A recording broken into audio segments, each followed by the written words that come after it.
Coucou les bénis de Dieu, j'espère que vous allez bien. Aujourd'hui, je vous propose de commencer votre journée avec moi pour méditer l'évangile de ce jour tiré de Saint Jean chapitre 16, du verset 5 au verset 11. Vous trouverez en commentaire de quoi lire cet évangile.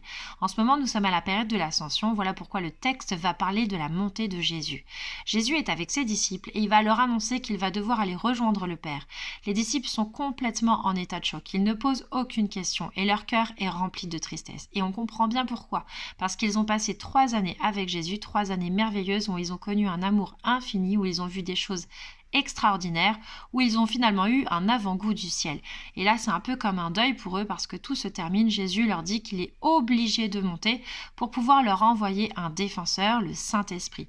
Le Saint-Esprit est pour lui encore plus puissant que Jésus parce que, en fait, il va pouvoir vivre en chacun de nous. Le Saint-Esprit ne vient pas remplacer Jésus parce qu'il est en fait cette relation de Jésus et de Dieu le Père. C'est une relation d'amour, un esprit merveilleux, une troisième personne du coup, et qui va vivre en chacun de nous, en chacun des croyants éternellement.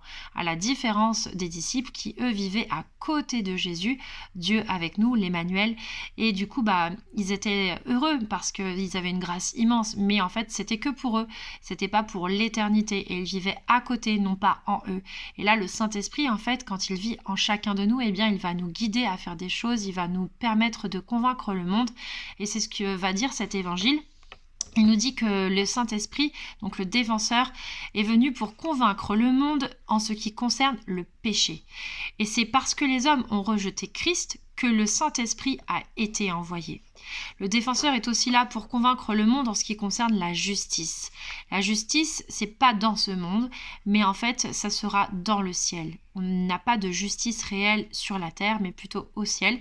Et c'est pour ça que finalement, il y a eu une justice au moment de la résurrection de Jésus, parce que Jésus est ressuscité et c'est Dieu le Père dans le ciel qui a permis que cette justice puisse se faire ici avec un retour sur terre. Le défenseur va encore convaincre le monde sur le jugement.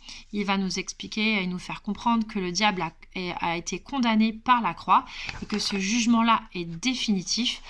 Et le Saint-Esprit, c'est celui qui va nous permettre d'avoir une véritable conversion. C'est-à-dire qu'il va nous permettre de changer notre cœur. C'est lui qui va nous permettre de nous rendre compte de tout cela.